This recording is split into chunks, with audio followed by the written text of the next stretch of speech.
जय श्री राम जी। स्वागत है आप सभी का मेरे चैनल पर। चैनल को सब्सक्राइब कर लीजिएगा। हनी श्वास आपका और मेरा चैनल, और वीडियो को लाइक कीजिएगा और कमेंट में जय श्री राम जरूर लिखिएगा। और सबसे पहले मैं स्वागत करता हूं अपने ओम प्रकाश शास्त्री जी का, जो हमेशा हमारा साथ देते हैं चैनल में। आपका बहुत बहुत शुक्रिया जी। आपका भी, क्योंकि आपके ऑडियंस हमारे इन ब्लॉग्स को पसंद करते हैं तो फिर क्यों नहीं करना चाहिए। ठीक है। और वैसे भी आप मधुरभाषी हो, और मधुरभाषी का जो होता है ना साथ अच्छा होता है। बिल्कुल। और आज आपने जय श्री राम का ये डाला हुआ है तो इसका मतलब आज को खास ही बात है, कोई विशेष बात पर चर्चा करने जा रहे हो आप। आज का टॉपिक काफी खास है, जो कि मेरा भी क्वेश्चन है, बहुत सारे लोगों का क्वेश्चन होता है, बहुत स्पेशल क्वेश्चन है। शास्त्री जी, सभी जो हम सनातनी हैं, हिंदू धर्म से हैं, तो सभी हम लाइफ में तीर्थ यात्रा करना चाहते हैं। और बहुत सारे लोग तीर्थ यात्रा करते हैं, और बहुत सारे जिन्होंने तीर्थ यात्रा नहीं की वो तीर्थ यात्रा करना चाहते हैं। तो मेरा जो क्वेश्चन ये है कि हमें तीर्थ यात्रा क्यों करनी चाहिए? क्या तीर्थ यात्रा हमारे लिए जरूरी है? हाँ जी शास्त्री। बिल्कुल शर्मा जी, जहाँ तक तीर्थ यात्रा की बात है, सभी धर्म के लोग अपने अपने धर्म स्थल की तीर्थ यात्रा करते हैं। बिल्कुल ठीक है। अब तीर्थ यात्रा करने का क्या लाभ है? जैसे गौ माता है, हाँ जी, गौ माता पवित्र है, बिल्कुल जी। लेकिन ना उसके सींग से दूध निकलता है, ना कहीं और से निकलता है, वो थनों से निकलता है। तो थन जो है वो तीर्थ है, तीर्थ जो है वो थन है। मतलब उस तीर्थ की भूमि में बहुत ही वो पवित्र भूमि होती है, जो किसी और जगह नहीं होती। उसी तीर्थ में जाकर के वो सारा जो है फल मिलता है। इसलिए हमें तीर्थ यात्रा करनी चाहिए। आप समझ गए ना? और ये शास्त्रों में लिखा हुआ है, मेरी लाइन नहीं है, ये शब्द मेरे नहीं है, ये शास्त्र पढ़ो। क्वेश्चन करना बड़ा आसान है, लेकिन उत्तर देने के लिए आपके पास 18 पुराण है, वेद है, उपनिषद है। हमने डिग्री में तो जो ऋग्वेद ही पढ़ा और न्याय वगैरह, लेकिन अपने जीवन, निजी जीवन में हमने पुराण भी पढ़े। सारे तो नहीं हमसे पढ़े गए, ब्राह्मण है, 7-8 पुराण ही पढ़े हैं हमने। लेकिन पुराणों में भी ये सारी बातें हैं कि तीर्थ यात्रा से इस तरह का फल मिलता है। तीर्थ करना जरूरी है। अगर दूध प्राप्त करना है, वो मूल चीज प्राप्त करनी है, तो तीर्थ यात्रा में जाना चाहिए। और दूसरा क्वेश्चन ये है कि तीर्थ यात्रा करने का हमें फायदा क्या है? फायदा तो मैंने जैसे बताया ना, हर तरह की मनोकामना के लिए हम तीर्थ यात्रा करते हैं। अब जैसे समझ लो हरिद्वार है। हाँ जी, हाँ जी। बाकी भी पवित्र नदी सभी लोग जाते हैं, लेकिन हरिद्वार के बारे में आप बात। चलो हम हरिद्वार को सब लोग ना, हरिद्वार में इसलिए भी हम जाते हैं कि हमारे पूर्वज जो हैं उनको मुक्ति मिले।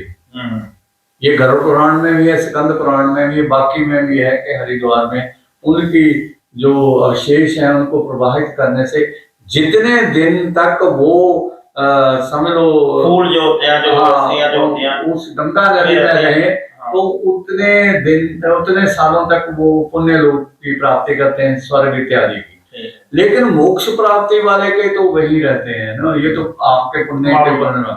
और दूसरा, गंगा आदि नदियों में, पवित्र नदियों, एक तो ये विषय है, जिनकी मुक्ति नहीं हुई उनकी मुक्ति के लिए भी वो तीर्थ गंगा जाना जरूरी है ना। और वहां पवित्र होकर के पवित्र आत्मा से ही वहां सारा कर्म कांड करवाना चाहिए। जो आपके पुरोहित हैं, कुल पुरोहित हैं, वो करवाते हैं। और विधि विधान से वो चीजें उनको दो जो उनके काम भी हैं।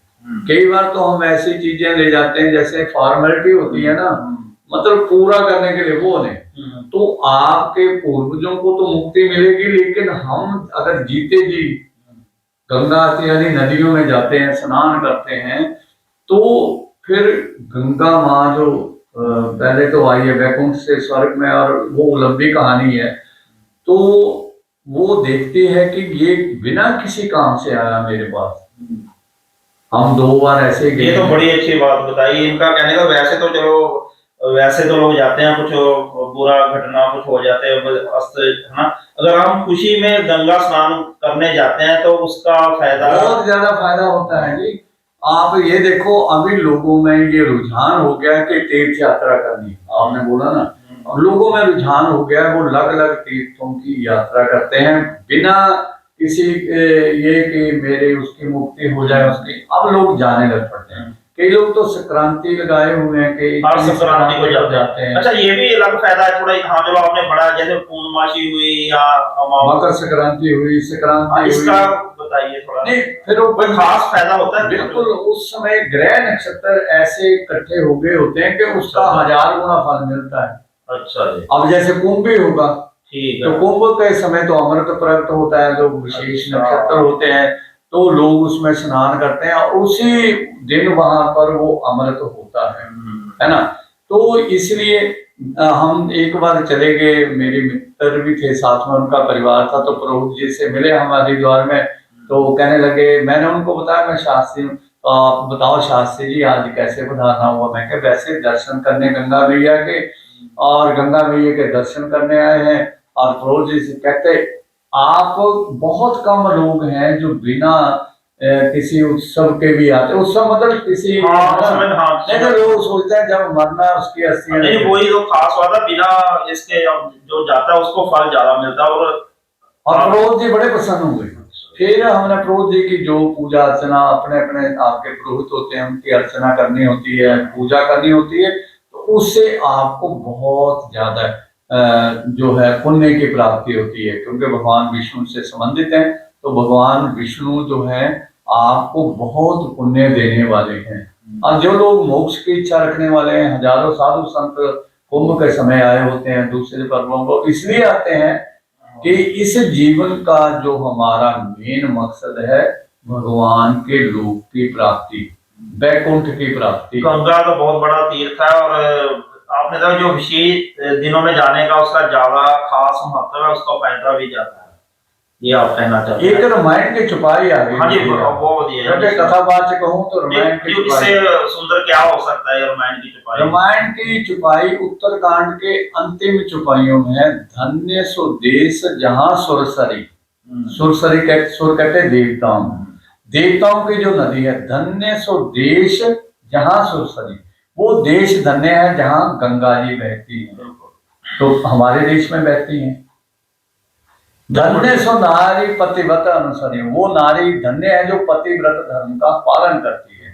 उस पतिव्रत धर्म के जैसे ये गंगा नदी, देखो आपको बताऊं, गंगा नदी भारतवर्ष में ही उद्गम होता है, बद्रीनाथ केदारनाथ धाम में आप जाते हो, और गंगा सागर में ही दूसरे देश में नहीं जाती गंगा जी, हमारे देश में आते हैं। और ये कलयुग के लिए भगवान श्री राम के वंशज जो थे, उन्होंने यहाँ पर गंगा जी को वो लेके आए थे, और तो उनके द्वारा ये गंगा जी है ना। अब जो उज्जैन, हाँ उज्जैन का, तो इस तरह से क्या महत्व है ये भी उससे पहले मैं उज्जैन से पहले बताऊं कि मैं ऋषिकेश में जब गंगा जी जिस दिन प्रकट होती है, गंगा दशहरा, हाँ मैं कहने वाला था, हाँ वो भी, तो तब भी शायद मैं अनमैरिड ही था, तो मैं 5 दिन ऋषिकेश में 5 दिन कथा करके आया हूँ। अच्छा जी। और एक दिन मैं गंगा जी में स्नान करने चले जाता था। ऋषिकेश में गंगा जी का प्रभाव बहुत तेज है, मतलब बहुत तेजी से वो बहती है, तो मेरे को तैरना आता है, तो और लोग भी छलांगे लगा रहे थे, मैंने भी लगा दी। अब इतनी उसके गहराई थी, तो मेरे को लगा कि अब तो मैं बह रहा हूँ, ये सच्ची घटना है। तो मैं मन ही मन में भगवान को याद किया कि मैं क्या भगवान, तो अनमैरिड था तो वैसे भी किसी की चिंता, मैं कहा अच्छा जी भगवान जी अपने लोगों को ले जाना, क्योंकि पानी के गहराई में था, यद्यपि मुझे तैरना आता है। तो बड़ी तेजी से मैंने ऊपर आने की कोशिश की, और काफी नीचे जाकर के मैं किनारे पर लगा, वो भी मुझे हर तरह से तैरना आता था, वो भी मुश्किल हो गया आपको। हाँ, तो ऐसा दिव्य वो दर्शन हुआ मुझे उस दिन के। गंगा माता का, गंगा मैया ने कहा कि तुम ज्यादा तैरना जानते हो, है ना। तो ये गंगा मैया का ही मैं कथा करने गया था 5 दिन ऋषिकेश, तब मैं यंग था, और तो मैं आपको ये एक घटना सुनाई। और इसके बाद आपने उज्जैन तीर्थ, उज्जैन तीर्थ, इसका क्या महत्व है? बिल्कुल, देखो 4 धाम है, पुरियां भी है, 12 ज्योतिर्लिंग भी है। तो बिल्कुल। 12 ज्योतिर्लिंग में उज्जैन के महाकालेश्वर भी है। एक कालेश्वर, एक महाकालेश्वर। कालों के भी काल, महाकाल, ऐसे बोलते हैं हाँ जी, बिल्कुल, कालों का महाकाल। तो कालों के भी काल महाकाल है, और वो दिव्य ज्योतिर्लिंग है। और उनके दर्शन करने मात्र से आपके वो असाध्य काम हो जाते हैं जिनका आपने अच्छा जी, सोचा नहीं। अच्छा जी। तो एक बार हम भी संयोगवश गए थे, क्योंकि ज्योतिष का महासम्मेलन था, तो मैं विदेश से आया था, तो वहां गए दर्शन करने। इंदौर में गए थे, इंदौर से आगे इसलिए गए कि वहां पर महाकालेश्वर है, और शास्त्रों में भी वर्णन है और जगह भी कि जिनके कुंडली में काल सर्प योग है, तो अगर वहां पर जाकर के उज्जैन में महाकालेश्वर के ऊपर अगर वो आप हाँ बिल्कुल, और वैसे तो पूरा नहीं वो करवाते, उतना ही होता है टाइम, लेकिन अभिषेक करवाएं तो काल सर्प योग थोड़ा शांत, खत्म नहीं होता। क्योंकि मैंने भी वहां पर अभिषेक करवाया था उनसे, जो भी वहां के आचार्य थे, क्योंकि दिव्य आरती हमने लिखी है शर्मा जी। अच्छा जी। नहीं तो टेलीविजन में महाकालेश्वर की आरती, तो सुबह के समय हम और भी साथी थे, तो सबने वहां भगवान भोलेनाथ का अभिषेक करवाया था, और मैंने भी करवाया था, क्योंकि मेरी कुंडली में काल सर्प योग था। तो काल सर्प योग वाले वहां पर जाएं उज्जैन में, तो वहां काल सर्प योग की वो अभिषेक के द्वारा, हाँ उसका बहुत फायदा, बिल्कुल बिल्कुल। और नासिक में भी लोग जाते हैं काल सर्प योग की शांति का। तो तीर्थ यात्रा का ये महत्व है कि वहां जाकर के भोलेनाथ के साक्षात आपको दर्शन होते हैं, बिल्कुल साक्षात दर्शन। जब आप जाओगे तो आपको ऐसा महसूस होगा कि आपको साक्षात भगवान भोलेनाथ के चरणों में हो। वो कृपा तो अपने आप हो जाएगी, अगर बिल्कुल हो जाते हैं तो वो कृपा ही कृपा है। बिल्कुल, किसी भी तीर्थ यात्रा में आप जाते हो, किसी भी तीर्थ स्थल पे जाते हो, उसका आपके जीवन में क्या क्या लाभ होता है, इस जीवन में भी, लोक में भी और परलोक में भी, तीनों लोक में का लाभ होता है। इसलिए तीर्थ यात्रा करनी चाहिए। और अभी मेरा एक लास्ट क्वेश्चन भी, जैसे हमें तीर्थ यात्रा हम जाते हैं, सभी जाते हैं और लोग जाना चाहते हैं, तीर्थ यात्रा में हमें कौन सा काम करना चाहिए और कौन सा काम या कार्य नहीं करना चाहिए, और कौन से अच्छे काम करने चाहिए जिससे हमें फल मिले, और कौन से कोई काम हमें नहीं करने चाहिए? देखो एक बात बिल्कुल, तो ये ध्यान, तो देखो हम तीर्थ यात्रा करने जा रहे हैं, ईश्वर के घर जा रहे हैं, तो हमें कुछ तो प्रिकॉशंस लेनी चाहिए, तो उसके बारे में मैं क्वेश्चन पूछना चाहूंगा। पहली बात तो ये है कि जब आप तीर्थ यात्रा के लिए जाते हो, तो ये सोच के मत जाओ कि पीछे क्या होगा। ठीक है, मतलब घर बार के लिए सब भूल जाओ। मेरी धर्मपत्नी कितनी बार गई है, क्योंकि जिन तीर्थों में मैं जा चुका हूँ तो वो वहां गई है, कारणवश मैं नहीं जा सका, तो मैं उसको यही बोलता हूँ कि पीछे का ध्यान उतना रखो। वैसे कभी कभी फोन में बताना है तो बता दो कि हम यहाँ पहुंचे हैं, लेकिन घर बार की चिंता भूल जाओ। ठीक है, सबसे पहला ये, क्योंकि जहां पर आपका ध्यान होगा वैसा ही आपका ध्यान मिलेगा। आप तीर्थ यात्रा में रहते हो तो मन, कर्म और वचन से ईश्वर में लगाओ, बस नहीं प्रार्थना करो। दूसरी बात, झूठ नहीं बोलना चाहिए। लोग बस इस बात को समझ लें कि झूठ नहीं बोलना, अब उसमें ये हानि लाभ मत सोचो, ये झूठ मत कम से कम वहां जाकर के बोलो। फिर चुगलियां चर्चाएं बंद होनी चाहिए। शास्त्रों में, स्कंद पुराण में बोला है, असत्य नहीं बोलना चाहिए, निंदा चुगली नहीं करनी चाहिए, वहां पर जाके किसी से ईर्ष्या नहीं करनी चाहिए, अभिमान नहीं करना चाहिए, क्रोध नहीं होना चाहिए। ये बड़े वहां पर वो चीजें नहीं खानी चाहिए, सात्विक चीजें खानी चाहिए, जिसमें आप वहां जाकर के उस देवी देवता का चिंतन कर सको। चिंतन करोगे तो उस देवी देवता का आपको पूरा जो है आशीर्वाद मिलेगा। जैसे हम परीक्षा में जाते हैं तो जितने क्वेश्चन करके आओगे ना, उतने 100% तो तभी मार्क्स। शास्त्री, एक और बात मुझे ख्याल है, जैसे हम ईश्वर का नाम लेते हैं, मंत्र जाप करते हैं, ईश्वर जैसे तीर्थ यात्रा में नाम लेने का भी पुण्य ज्यादा मिलता है, क्या कहना चाहेंगे? किस नाम का बात? अपने ईश्वर के नाम का, जैसे बिल्कुल। ईश्वर के नाम का, ईश्वर जय बिल्कुल। राम जय और शिव शंकर उज्जैन गए तो भोले शंकर ओम नमः शिवाय। बिल्कुल। तो जहाँ भी जिस तीर्थ में जाते हो वहां का जो देवी देवता या भगवान का मंदिर है, देवी का मंदिर है, तो उसी के नाम का हर वक्त माला नहीं है तब भी उंगली पर ऐसे रट के ना वही बोलते रहो, वही बोलते रहो, माँ से जाप कर सकते हैं, मुंह पर बोलकर कर सकते हैं आप, वहां वो साक्षात है। साक्षात है। और वो देख रहे हैं, सारी गतिविधि हमारी देख रहे हैं, वो जिस तीर्थ पर भी जा रहे हो वो हमें देख रहे हैं कि हम वहां क्या क्या कर रहे हैं। और जो हम अच्छे अच्छे करेंगे तो हमारे इस लोक में ये लोक भी हमारा सुधरेगा और लोग, इसलिए हमें तीर्थ यात्रा करनी चाहिए। और जो मैंने आपकी बातें सुना भी, देखो जी तीर्थ यात्रा जाने से हमें बहुत लाभ मिलता है ना।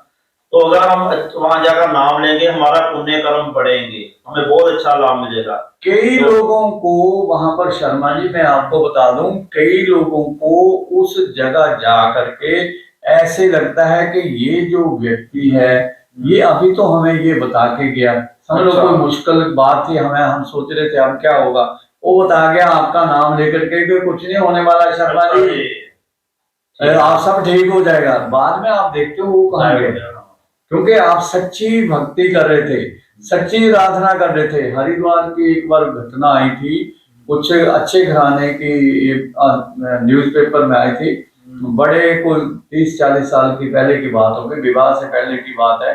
तो न्यूज़पेपर में पढ़ा कि कुछ अच्छे घराने की जो माताएं थी, बहनें थी, तो गंगा नदी में हरिद्वार में डुबकी उन्होंने लगा दी।